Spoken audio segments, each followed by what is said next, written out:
A brief introduction about our panel members. Mr. Hussein Afkar, the Director, Audit and Advisory, Access Auditing.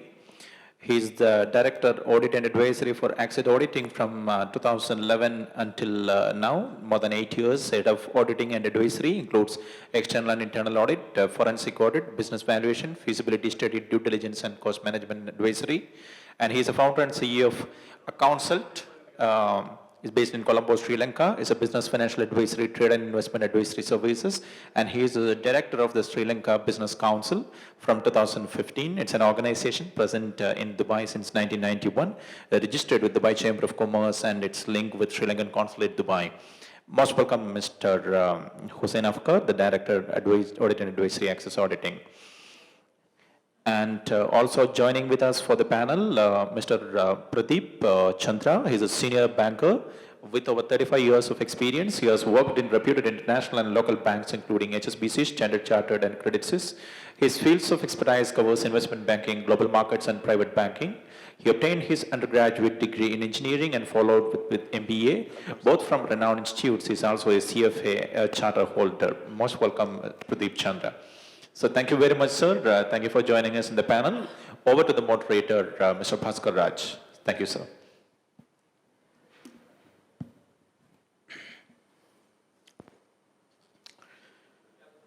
Yeah.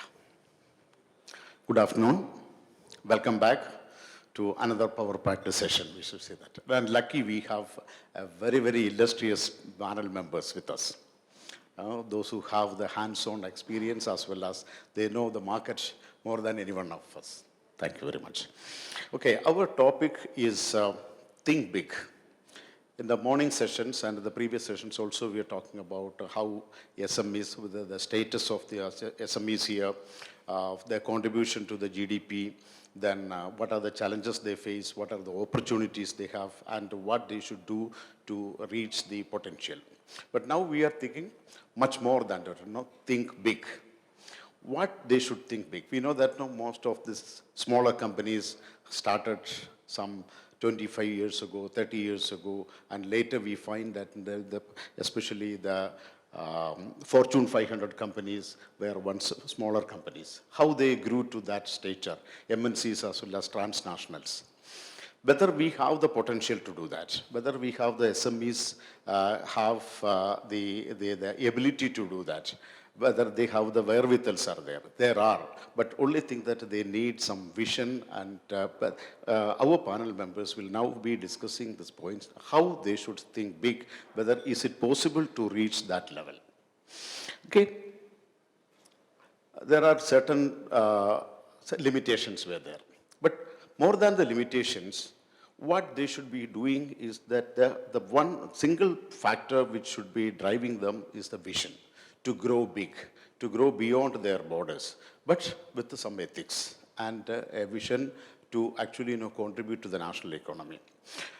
We have among us Mr. Pradeep Chandra, who has experience in actually hand-holding companies to finance as well as to grow to that. What, according to you, are the essentials of a small company growing to an MNC status or even a transnational status? Thank you for inviting me for this panel discussion. Thank you for inviting me for this panel discussion. Firstly, I want... Hello? Hello? Firstly, I want to apologize for being underdressed. I see people around me all wearing ties and... Oh, no, not at all. But I think after the age of 61, I have a right to wear slightly more casual clothes. Yes, it's a good question, and I'll tell you why. When I first came to Dubai 31 years ago, I used to be in Emirates and BD Bank, and I used to be dealing with small SMEs in those days, selling them foreign exchange. I was in treasury, I used to sell them foreign exchange. I started, first year I was selling them $50,000 worth of exchange per month. After about, next year it became $100,000. And after a few years it became $1 million per month. Business actually grew over a period of time for some of them because of various reasons. But more importantly, of all the companies I dealt dealt with, more than half of them floundered. They didn't grow to that extent. Even some of them failed, and some of them had to leave the country and go back. Now, what was the secret? I wanted to know why some companies have succeeded and why some have not succeeded. Very important discussion we had in our banks, and we used to figure out why this is the reason. And some of the clients who succeeded to such an extent, they are now my private banking clients. They are managing their personal wealth and managing their private equity investments and managing their real estate. So they become really big over the last so many years. And one common ingredient for all the successful people is strong ethics. If you need to think big, if you want to become big, if you want to succeed over a long term, do not cut corners, please. You have to have strong ethics, follow your heart, follow your clean heart, but do not use shortcut methods to make quick money. That will not lead in the long term to be successful. So for me, I think the most important ingredient to be successful is to have a strong corporate governance and ethical standards and values by doing both personally and in business. Thank you, Mr. Hussain. So you also have a strong background in that one and advising many companies like those who have grown as MNCs like that also. One company I remember in Sri Lanka is Singer. Many people still don't know why it's a Singer, that a sewing machine company is a Sri Lankan company. Sri Lankan company, it's a multinational. It is a household name everywhere. In India also, we can see that. But it is a Sri Lankan company. So it has grown to that. What was the reason? And do you agree with him about that ethical reasons as well as that? Yeah, good afternoon, everyone. I definitely agree because if you take a Singer as an example, okay, it was top-driven because the chairman was a role model. Okay, his name is Emirate Surya. He is a chartered accountant by profession and a marketeer. Okay, he does ethically and the best practice whatever he can put in. Okay, so people who are working under him, really admire this way of doing things. Okay, and they also followed the same footstep, as well as this gave the growth to the company. Okay, so even if he is not there, things were happening very smoothly because there were no issues at all, or you can say less issues. Okay, but it went very fine. Now, for example, he used to shuffle the positions to show how important another position is. Another chartered accountant, who is my colleague, he was a finance manager. He was asked to do the marketing manager's job because he should not think, the finance manager's job is important. The marketing manager's job is not important, and all those things. So when he went to the marketing manager's post, then only he knew how much, things he has to do and how much, problems he has to face in the market and how, things has to be done. So in that way, he is to really plan the business and he is to do, and this is one of the success of Singer Sri Lanka. Okay, Mr. Sajid Kumar, what according to is the essential? One company should actually, especially a small company, as a small scale industry or whatever small company, to actually to grow that level. Is the vision alone or what else does there? The practical experience is one of the key important element on that. As even though the startup to MNC, if you see that curve, if we follow from that the industry level, the performance and reaching to that, or academic level performance to reach that, the curve faster is the industry level reaching to that experience in the industry and developing from the industry, even though we know that the gap between the academic and the industry, the performances. So at present in the education itself, a lot of changes happened. Now the academic and industry, it's much closer now. So here, whenever we are getting the opportunity and utilizing that, that is the most important with their experience. Then we can able to reach that. So GCC countries is having that opportunity at present. So this is one economical transition stage is happening from the oil and gas to non-oil sector, non-oil economy. So this is the opportunities coming up from the oil and gas sector. We can see that in the stock exchange, the stock market, GCC stock market. So 5, 6 sectors actively coming into that.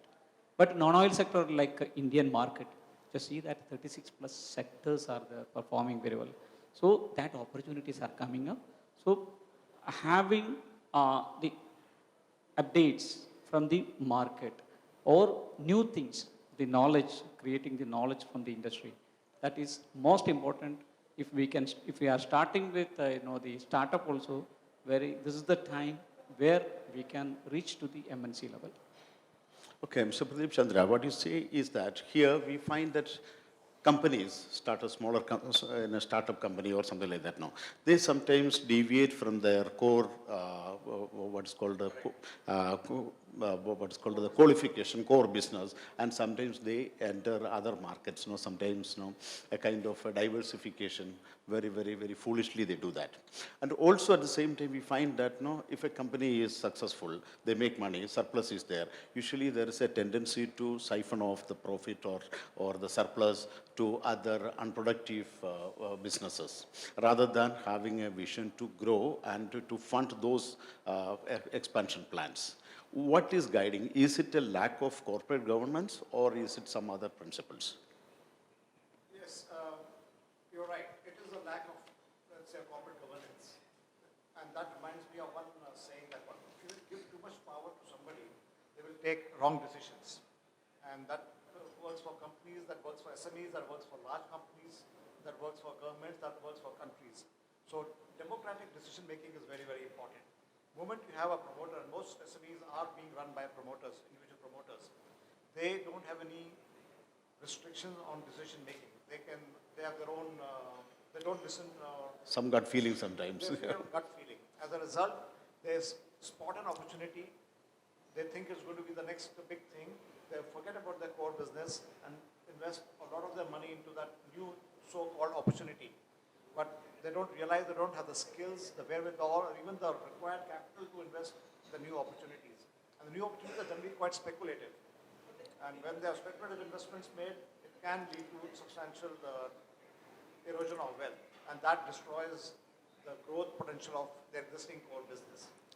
So it's very important for a promoter to be very, very disciplined on what their core business is, what the focus is, what their core business is. But they have to also identify what business they are in. It should not make it so narrow that they cannot exploit opportunities which are available in the same industry they are operating in. For example, let's say a small finance company, if they focus only on lending, only on, say, private banking, then they will not be able to take advantage of opportunities in related industries. So it has to be very, very carefully designed as to what industry they are in. They have to take advantage of opportunities which can be thrown up by new technology, by new markets, by new regulations, but the core business should remain the same. Mr. Hussain, what is your experience? Just add something to that one. Yeah, that's what I'm coming to. Because, now we have seen a lot of financial statements. In that, we used to see the activities. For example, they start as like a media servicing company. But suddenly you will see the major revenue, whatever they have earned, is doing some export business or some other trading business. So we used to question, because your activity is something to do with service, so why are you doing these things? No, we'll have to do these things, otherwise, now this media service is not doing much, so we'll have to do this. Then I said, why don't you go and change your activity? Okay, so how, they just want to jump whenever they get an opportunity. They are not aligned and focused, and not having a long-term thinking like. It is a short-term gain, wherever they can make, they try to make something out of that. But can we really blame them? Because it is kind of a diversification or something like that, for diversification of their activities. Maybe forward integration or backward integration or something, maybe exploring new markets. Yeah, but from the regulator's point of view, you have said you will be a media consultant or a media servicing company. Okay, so if you take a license, okay, you should do that. Okay, or something related to that you can do. But if you completely do something else, like, export of business or import of something, or, being an agent for some other, companies, then you are deviating from your activity. And so this is purely a deviation and a violation of the activity. Ultimately, they will remain as the smaller companies where they start. Exactly, yes. Yeah. So adding to that, the diversification, that is most important. But how to do that? The method of diversification, disciplined diversification, that is what we need to focus. So from With, 2000, with the professional help. professional help, yeah. 2008, if we are, taking that to the case studies, from 2004 onwards, people were jumping for the business development or marketing activities. Then they found that something is not, in right way going. Then they have made a system, their own system. They have made, their comfortably, based on that, they have done a system on that. Then they found that this is not related to the regulation of the country. So this is why a lot of companies closed down during that 2008 and all. So here again, what we need to indicate. So whenever they do that, these three steps are there. Even though the small company or MNC companies, if they are changing or they are doing the diversification, first of all, they need to follow the legal and compliance matter. Then they need to make a system on that. So on regulation, they need to make a system. Then go to the market. Then sky's the limit. So this is what I need to add into that. Okay, they essentially, as we said, is that the vision, but at the same time, they should actually, seek professional help. Many of the smaller companies, they don't think that they need that support or a kind of a study. They won't even do a market study or even due diligence before they enter a new market or something like that. And the feasibility study is not that. And they think that it is a wastage of money to consultants, especially not necessarily that they should go to the Big Four or others, but at least they should go to professional services. So what do you say? That Yeah, they should have? now that is the Asian mentality, because we have a lot of, like European companies, okay, German, French, okay, Italy, Spain and all. They always put the, horse first, then the cart. Okay, they tell us, can you do a study? Can you do a feasibility? Can you do a research? Okay, based on that, they will, do the next step. But as the Asian businessmen, they try. Okay, when they fail, they come to us and say, see, I have gone wrong in this. Can you please help me? Okay, I need these numbers to put in my balance sheet and the income statement and all those things. So they have tried, they failed, then they came. So this is something which is not a correct approach. They should have planned, okay, like you said, spend some money for the research and all those things. Then they should have ventured out in a proper way. What about family-owned businesses? Sometimes the business, the owner himself or the founder who must have started a company thinking that, no, it is my big company or something like that now. Maybe delegation is not there. They are not delegating powers. They are not even actually, seeking their own people. Either they should appoint their own professionally qualified people to do that. That delegation is not there many a times. Yeah. You hit the nail properly, because this is something which is putting the company every day at the same level. Because the owner, whatever the designation he has, either he call him, CMD or, proprietor, whatever it is, he keeps everything under his, control. He is the sole signatory, he is the, sole, authorization for everything. So in case if we just go to India or some other country for a business purpose or some family matter, the company is on a standstill because he has not delegated anything. Because he is having the fear, next in line, the CEO or the JM, if I give it to him, he can take over my business and one day I will be nowhere. Because I have developed this company for last 10 years, I have bought up, and I don't want to give it to a stranger who is not a family member. So this is something which is really pulling, the business, as well as that's why you have a lot of, now we talk about 70%, 90%, 85% SMEs, which is not growing. One of the main problem is this. And the stakeholding also sometimes. For example, in India, we can see the Tata Group, the Tata Sons, the holding company, they have only 6% stake in many of those companies. But still, as a core company, it is still the house of Tatas. So they have that there, actually, as you said, Mr. Pradeep Chandra, the corporate governance principles drive them. Yes, corporate governance is very, very important for growth. I mean, you can, from a SME level, from X, you can go to 2X, 3X size. But if you want to go to 10X or 100X, you cannot do it the proper corporate governance. And like my colleague was saying here, delegation of authority, delegation of power. But coming back to delegation, you can't delegate power to unqualified or incompetent people. Yeah. So you must hire good quality staff to grow your business. You and if you always control decision making in your hands, you'll not be able to attract good quality people.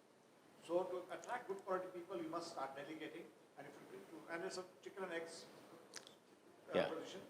If you start delegating, then you start to attract good quality people, and you need those good quality people to give you that bandwidth, that professional expertise to grow the business into different areas, into different markets, but within the same business arena you focused on. In fact, that calls for HR policy, which they have that. No, sir? Yes, very important. HR policy is more and more important because I've noticed in the environment we have in that some of the companies do not attract the best talent, or they don't have the policies in place to attract good people. And because of that, the growth is stymied. The growth is reduced.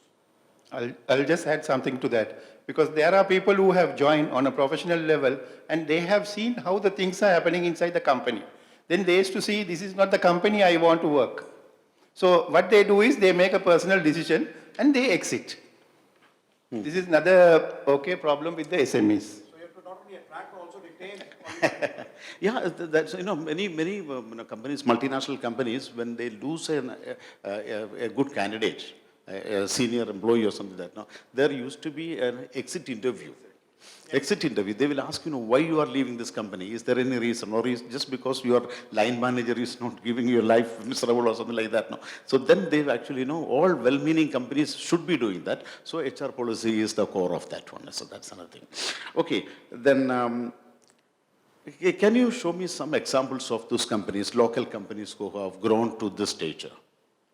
Like I was telling you, mostly these European companies, they come here, they do a lot of, like a startup as a branch company.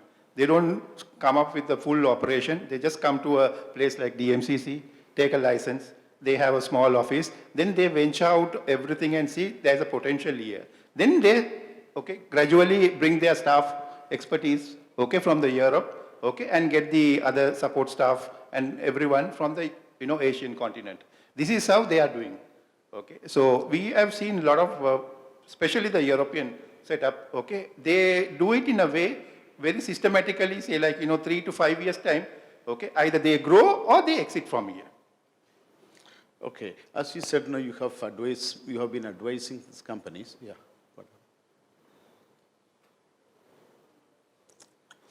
Some question? You have to hold the mic closer. Okay, one is about, there are growth plans are there, but many times we find that even though the growth plans are there, the essentials to do that means the wherewithals to find the funding for that one. So for that, they will have to tap the capital market or innovative funding. We have been talking about innovative funding methods, tools, etc. At the same time, stock exchanges, crowdfunding, and all those things. Do you advise them to go for that first or the business strategy first? Of course, business strategy is the most important requirement to get quality investment and quality investors into your company. Yeah. You I think they can't hear. No, if just you don't- if for it- the market. if you don't have a good business strategy, then you may attract funding, but either at a very high cost or from not so professional investors. So to get good quality investors who will actually advise you on growth plans as well, you must have a proper business strategy. And because people invest in growth plans, they invest in individuals, they invest in growth plans. Otherwise, it will be difficult to raise funding. Crowdfunding was important a couple of years ago. It has not really got traction last couple of years. Maybe it will come back in a new avatar, a new format. But right now, crowdfunding has not been extremely beneficial to SMEs who want to raise funding. Okay, but we also see that the private equity industry, private equity, we find that they are not actually getting good projects to enter. Is it true? Yes, it is true, because there is again a chicken and egg. I keep coming back to that. Private equity invests in companies which are of a certain size, or have a certain track record, and have certain growth potential. And the companies do not meet the criteria that are currently available. Either they are very small, or they are in distressed condition, or they don't have a proper business plan to grow. That's why the private investors are reluctant to invest in those companies. What is your experience in that case? Why these private equities are not even actually welcome by SMEs? Well, before that, you were asking about the practices in the family owned Family-owned business and all. businesses. So Paris Gallery is the best option locally. We can see that how they grown from the private family and to the public. They are coming to that. So huge changes are coming up, and Dubai Chamber were honoring for that. The growth that they have taken. Coming to think big. So from the startup to the MNC. So this is the opportunity what we all are going to get it from the GCC or UAE region. So how it's going to happen? Starting a business with a partnership. Okay. Then role model in India, we knows that if we are starting as a startup, it is coming as an accelerator, then into that as a formulating a company, private limited company, and making as a public limited company into listing and international listing. So this is a growth path is there very much clear on that. So what we need to think on big way, this is what is going to happen here. So we have that kind of expertise, knowledge, everything from India. That's why India is taking a vital role for the growth of this economy into non-oil sector. The private wealth, or actually they were mentioning about that, or if we say that the private equity, if it is coming, well, before that, people need working capital. Now, what is the challenges going on that, getting the real working capital and the fund flow to making into the market. Even the private equity investing to GCC market currently, this is the big question, where they are going to invest into that, how to invest into that. So diversification, again, the economy wise, it's coming up. So India is also coming in. The private sector is more important in India for investing. So how to invest into that private, high risk, but there is no guarantee. So we are getting a lot of protected strategies. So 100% protected strategies are back in India. So that tools, last panel also discussing on that. So that tool, financial tools, we need to adopt. So this is what the challenging economy is coming up. So coming to that investments, even the partnership investment also, coming to a big challenging factor. So people, if they investor, they are selecting the mutual funds, or private equity is coming to that registered model, that is from the ADGM or DAFC registered fund, that is giving more control, more protection into that, rather than directly pumping the money to the market. You have been a vocal advocate of SME exchanges. In your earlier sessions also, last year, all the meetings also, you have been talking about that. What is the status of that, and why is that an SME exchange is not coming into a reality here? Right, so we had a detailed discussion about, starting up SME stock exchange. So because, a lot of private companies are there, but the challenges 4951, again, that the legal status of the company, then how to enter into that. And most of them, leading companies are family-owned business. So now it is going to that a real market picture. Then 2016 onwards, we were trying to do something, and this is a 3 years project. So now we entered into SME economy concept. So what we have done to make mature the market, so we need to give the awareness, the best practice from India, if we say, and that well before regulation, the awareness is most important. So how to give that the awareness, proper awareness to the public? Then we have created UAE India B2B portal. So portal, how it will come up now, so the regulated companies or structured companies only listing in that portal. So that is, maybe here economic department control or MCA back in the ROC controlled companies are coming up and they are matching together. Then UAE India B2B center, what we have started.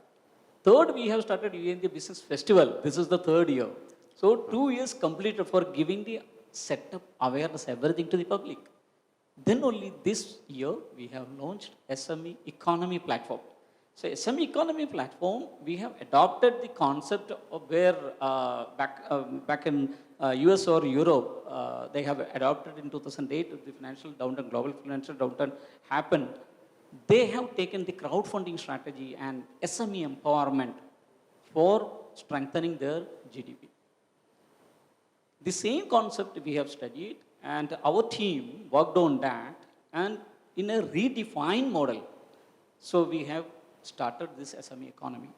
So we cannot start the direct, the crowdfunding strategies that should come under central bank, and there is no proper law into that, and EAFC cannot able to take it into the ground level because we have, the low, middle, and upper class companies. So we need to, economy means we need to support to entire class. So after studying everything, we have taken redefined e-commerce strategy for crowdfunding instead of crowdfunding. So public can able to buy and sell, they can make a profit by associating with the business class. So this is what one part we have done. The another part, due to this, the changing scenario, the economical scenario, so the trading companies, they are facing some, challenges, that is identifying fund or working capital, identifying business. Then after that, they delay how to manage from their clients. So these things, how to mitigate those kind of challenges or risks. So we are providing a clear solution into that SME economy. But this is the pre-stock exchange activity, if you say. So It will this say- will give an indication how to step in for the SME stock exchange. This will eventually lead to the reality coming. Yeah, I just want to add something. Yeah. Actually, it's a very interesting idea. It is something very similar to LinkedIn, for example, for jobs. Yes. Companies look for candidates, candidates look for jobs in companies, so it's a portal which brings both together. Similarly, a portal can be set up to investors and businesses which require funding to come together and exchange their details. This is a fantastic idea which he is now Yes. floating. Which Yeah. is a precursor to a proper SME exchange. Excellent. I'll also add something from the regulator's point of view, because there's a seller and a buyer and a market. Okay, but there should be, the numbers should be, very transparent. Because no one should, end of the day, become a victim.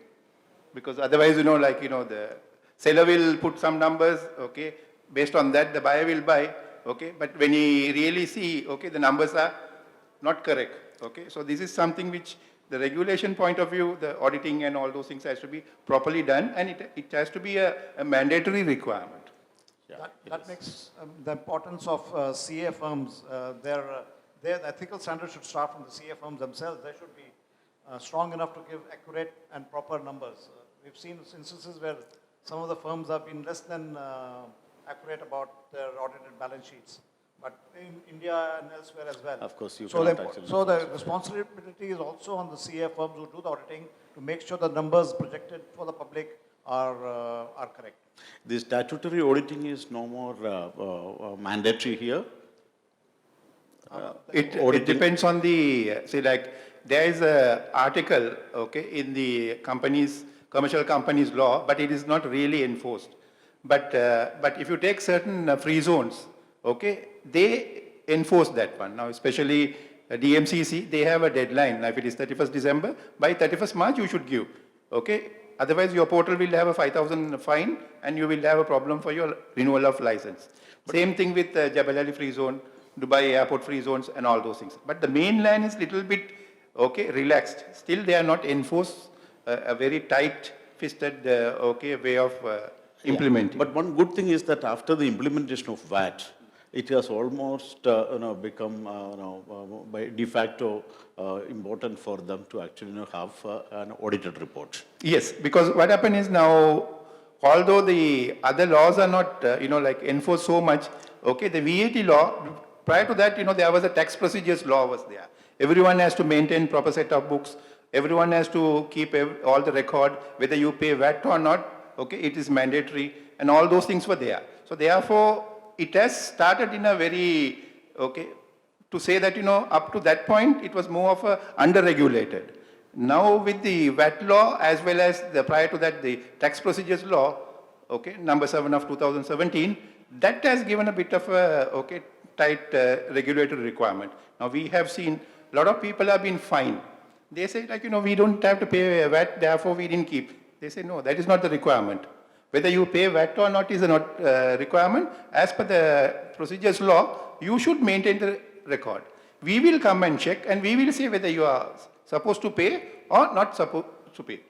So it is up to them to decide on that. Yes, Mr. Adding to Yeah. that, so what we are trying to do rather than that, filing the one-time the audited financial statements, along with the SME economy, we are trying to list rating system in SME companies. So how we are planning to do that? This financial auditor finance is only one, the point only when we are taking the checklist. But the corporate governance, the policies, so their own policies for the system first, ISO kind of things. And again, it is coming that the other system, what they are following up, the ISO for the management or business or the IT. So different system categories if they are following. So we are taking that system for the rating purpose. So that is most important what, rather than, that is important. And the Basel 3 and Basel 4, whenever it is coming, banking system will be thorough into that, no doubt on that. And VAT or GST, if it is there, they cannot supersede into that. That is locked. But apart from that, so that is leading for the good financial report. Definitely that will be there. So if quarterly or half yearly or yearly, if you're considering that, yearly is enough. But this mechanism, monthly, not even quarterly, monthly, that policy, how they are following, that is important. What we are also suggesting, we are going to put a suggestion to that SME companies, this checklist, if they are following, the rating also we can, from the public, this is the public is going to take up that company in which level. So that is what the private sector we are trying to So do. in such a scenario, what will be the methodology for a system, Yeah, for this a is rating what, system? absolutely the practical system what we are trying to adopt into that. So we know that the rating system, the S&P and how they are doing into that. We cannot follow that system for the SME company or the beginning stage of the market. So here, best practices, best policies, best controls, we are trying to advise them first and follow that strategy. The, you know very well about that, the different chamber of commerces, they are taking different kind of rating system. They have started, Dubai chamber also started the SME rating system, something. So this is practically can lead into that the MNC companies, in future, MNC companies, that rating system. Okay. And about the branding, actually now, some of this local brands, we don't have many homegrown brands like that now. There is essential that there should be a homegrown brand, then they actually build around that one, and then they just go beyond that one. Then it is one way of actually getting into the international markets. Branding is, of course, without saying, is very, very important. It's the most, like you said, most underestimated asset of a company here. But branding comes with a certain period of time. You have to invest money in growing the market first, growing the product first, growing in the company's value system first. So that gives the whole brand for the company as well as for the product. And it takes a bit of time. So, but most companies here have a short-term approach. But once you have a vision, a long-term approach, and a focused business strategy, then branding becomes second nature. Then it follows automatically. How about partnering and collaboration with market leaders so that they can grow together? There are pros and cons of collaborating with market There leaders. the stakeholders as well as the control. Yes, of course. I mean, it depends upon what kind of arrangement you can have in the partnership and what kind of value system the partnership has, the bigger partner has. If you remain a small partner, then you cannot be big. They are fearful of the cannibalizing other things. So that's the Yes, thing. and there are instances where the big partners swallow the smaller partners and you disappear. So that, of course, you have to weigh the pros and cons. You trust the other party. Yes. So a lot depends upon trust, the agreements, and which markets you are in. Yes, Mr. Hussain, you are also telling about the trust element of this one now. That is absent now, or is it that? No, it is actually the individual's perception. For example, if he thinks that, this is my business, I have bought it for last 10 years, I don't want to give it to someone who is not, reliable, so he is looking from a very narrow angle. But if he has, like my colleague said, a proper system where, a policy, a procedure, a system put in, okay, on a monthly basis or a quarterly basis, you review, okay, some sort of a hierarchy system, okay, a system which works even without the the board or the chairman or whoever, okay, then it will have a very smooth progress. Okay, otherwise with this narrow mind, it is very difficult because it is more of a suspicious nature. Whether, this man will, play out and become a competitor for me, okay, or he will run away with my clients or customers. So that is going to, it's a cancer. So which means, if you want to think big, you should have a large heart also. Exactly. One more thing, adding to that, when we are thinking big picture in front of us, don't think about your partner to your business. Think about investor to your business. So that is coming in a thinking bigger level. So normally we were having that, the 30 years, 40 years, well experienced or, well track record companies are here. And if they are taking one new partner into that, definitely he will start digging from the day one onwards what was happened, and it is rotating to that, and a lot of conflicts are starting into that, and that is going to the bad situation. So what we are suggesting into that to avoid such a situation, so the angel funds from on the system is there, and even the private equity, what we were also what they want, if you are professional, if you can run the business properly, if you can generate a profit, give a share to that. So that is a role model what we are adopting in SME economy. So think big into that level where don't get into trouble with your partner. You find out the real investors into that your business and give proper return. Otherwise, what will happen? Managing business, managing the partner is a tedious task on that.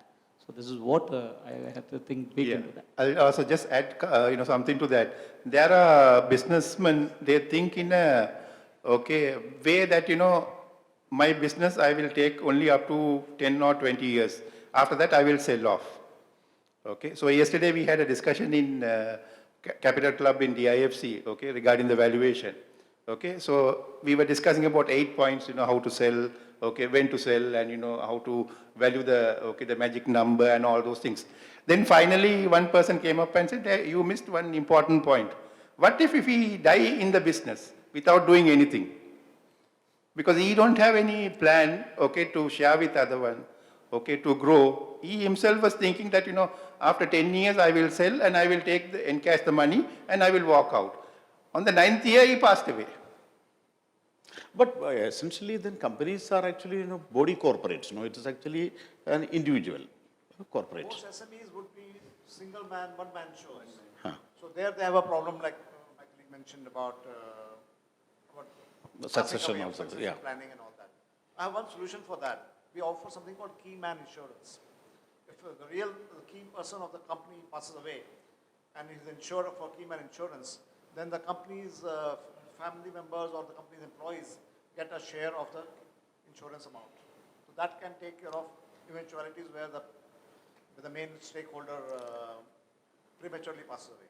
That's a good point which I got it from him. Yes, it is. The key man insurance is there. Because what happens is like, we have companies where the sole owner or the chairman, he keeps everything with him and he passed away. Now even a check, is not accepted by the bank with another signature.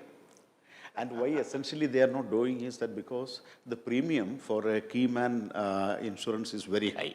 Very high. That depends on the assets under management or the size of the company. Or the health of the individual. Health of the individual, I know that now. Yeah, health of the individual is also very, very important, because if an investor has to actually invest in a company, they should look at the managers or the CEO's health. I remember sometime back when the Reliance Group, Anil Ambani, when he was having a roadshow in the US, Mr. Pradeep Chandra, you must remember that, no?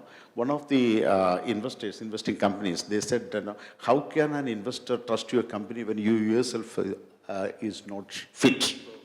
So that actually, made him to go for fitness. Then he started marathoning after that. Okay, then we all talk about Expo 2020 opportunities. Is Expo 2020 giving opportunity for the homegrown companies to go multinationals or the growth potential? Definitely, Expo 2020 will be the backbone of UAE for the starting the developments of GCC in non-oil sector. So how it is going to happen? So we are going to get a lot of opportunities. So we were having that kind of experience from UAE, and we are going to get real investors and real business partners with a different focus. So that means if we have the wealth into that to run or pumping the capital, the other person might have the technology into with that merger is happening now. So solar, for example, Energy, yeah. solar energy. So people are having that kind of infrastructure here, all and fund also, but they don't know the know-how. They need to get it. So this happened recently. So the German company also came and joined with them, and it is going to happen. So such opportunities are coming into that. Again, the fund houses are also looking for that. What are opportunities coming up in UAE? So outside fund houses. So they want to invest. Even though the startup, we are happy to invest into that startup companies. So, but where is the best model? So how to identify that? Now, lot of the incubators started the Emirate wise. You can see that the Dubai and all started into that. So incubators, accelerators, startups is coming into that and leading the new developments in the governing system. So where 100% ownership is also started giving into that in land business. That will create a the UAE to a next level. So, but how to identify it? The artificial intelligence is most important. So coming to that UAE, if all opportunities are coming up, but how to make it faster? So this is what especially Dubai is also looking for that. So artificial intelligence or IoT or fintech. So this is all key elements, key tools to start a company. Okay, I know how to do that, starting the business industry or manufacturing in a normal mode. But you have to think 100 people are coming with the smart ideas. Whether if your production is coming out later 1 year, so the smart people are coming and within a month's time they are starting the business. So it is very much crucial also, thinking into that, we are getting that kind of opportunity from Expo 2020 to start a business, for a joint ventures, for getting the funding and growing to the MNC level. This is what exported it. Yes, you are right. Actually, what we see that now the fund houses are actually waiting for ideas. There are any number of the fund is not a paucity of funds, but only thing that they are looking for ideas. As they said, an idea can change their life. They say that they're all waiting for if a new idea. That is why we see that even small startup companies with a new app or something that they just fund in. That is unimaginable. The quantity of funds they actually put in for example, that propertyfinder.com, actually some 10% of it was actually taken for about 20 million dirhams. So that the ideas, we have to have only ideas, but the fund is available there. Don't you think so? But also, I think, coming back to Expo 2020's potential, the point is well made that it is going to be a big opportunity. For all SMEs, they need a break. They need the next big wave to catch. Yeah. I think this Expo 2020 will provide that wave for the next, to launch their boat into the high seas, into the really high level of the MNC kind of size. So it is a great opportunity for them to just tap it. And we should not forget, the past experiences, like, from Shanghai or from Milan or from Astana or from, South Korea, So from there, they can learn a lot of things, Now, when you start this Expo 2020, a lot of infrastructure development came up, Then the job opportunities were there. Then the real estate market was coming up. So like that, there are a lot of other services, restaurants, hotels, everything is also benefiting. Now, it can happen in Dubai, but even in Ajman, they can get an advantage. How? If an investor come there, and if he, see there's potential, And if we try to get some consultant or whoever to support them, and if they say, okay, the best place you can start a business in Ajman Free Zone, they have all those. Will not make So automatically, okay, they are promoting Ajman also, okay, to a business, okay, a man who is coming to a expo which is in Dubai. You are right, the spillover effect is much more than they can imagine. Multiple effect is there. Okay, thank you, gentlemen. Thank you for sharing your knowledge and experience. I know you must be having some questions to ask them about that. Or no, you want to grow your own thing. Thank you very much. Mr. Ramesh? Yes. Arun, just.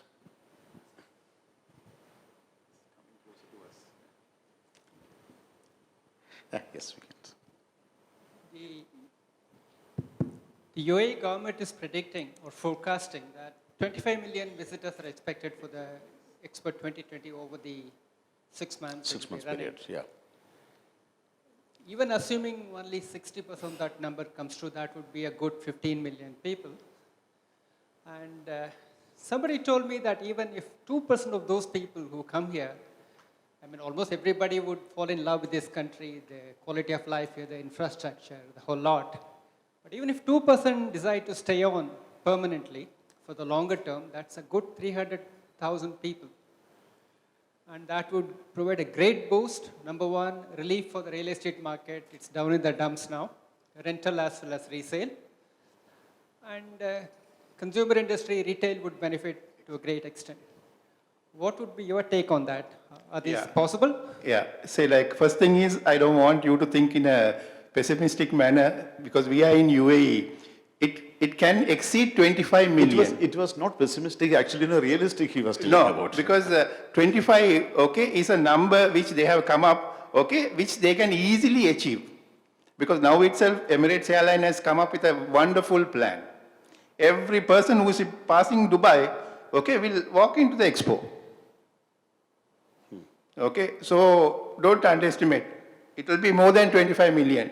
Just like the VAT, okay, they were planning for 12 billion, they went and collected 27 billion. Second year they are planning for 20 billion, okay, the DG has said, don't worry, I will get 35 billion. Okay, so the numbers are very low. Second thing is, like you correctly said, there are 25 million, okay, visitors, 195 countries are getting participated here, okay, and if you take a small percentage, definitely, okay, there will be a big impact. That is what the government want, okay, as a startup, as well as some sort of a, okay, thing which, because they are spending so much of money and time and everything, okay, because they want to develop, okay, and in a different way. Okay, so that is rightly, they reserved almost 35% of the projects for SMEs. That's true. Yeah. SMEs have got a big boost and will continue to get a big boost from the Expo 2020 because the government has reserved certain contracts only for SME sector. So let's hope that. Adding to that Expo 2020, Yeah. and he was mentioning about the past experience we need to consider of Milan or Shanghai and all. The speciality of the UAE Expo 2020, what we are seeing that this is the right time when the economical transition stage is happening. So this is the right time when people can able to start with that opportunity. Not on the top it's happened, so from the bottom. So this will be the added advantage for all of us. And actually about Mr. Ramesh's question, he was asking positively if 2%, they are retaining here, so they want to start, residing from here or doing the business and all. The Ajman and, the near Emirates, they are going to get immediate benefit on that. So this is what we need to focus into that. From Ajman Emirate, why we are here, why we are conducting all these things, and why we are seeking support from the authorities of Ajman. So such, even though we will get it that requirements from the people, how they can able to sustain in this economy. So instead of, doing the business in Dubai and taking that, the same kind of service from Ajman Emirates and living from here and cost taking down, that will be the best option where people can also think of that. That And is IBMC is exactly- happy to support for that. Yes, that is exactly, even after the 6 months expo, they have already planned that legacy, that the three verticals they have planned, which is going to have sustained growth later on, that's why. So sustainable development goals practice, even though UN practices are also started following in the market. So definitely that will be supportive measure for. So let's be very hopeful that now we are going We have to to see think lots of. big think way. big Yeah, and, definitely from Ajman especially. Only big growth is awaiting them. Right, exactly. Thank you very much. Thank you, thank you. Thank all. you, sir. Thank you. very much. Sure.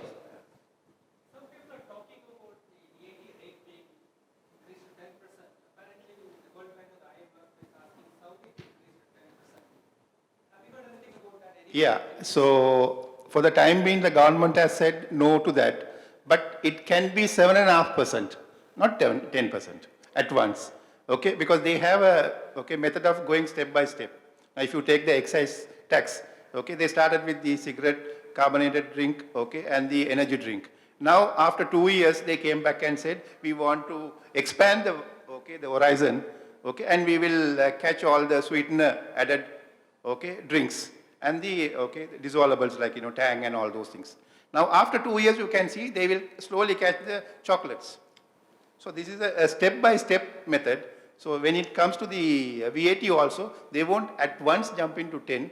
Okay, after some time they might go to 7.5%. Thank you. So we have started VAT information desk also with the support of Mr. Harpreet Singh. And I hope that no people can avail that support as well. that's- Yeah. Okay, good. Thank you very much. Okay. Thank you. Yeah. Thank you so much.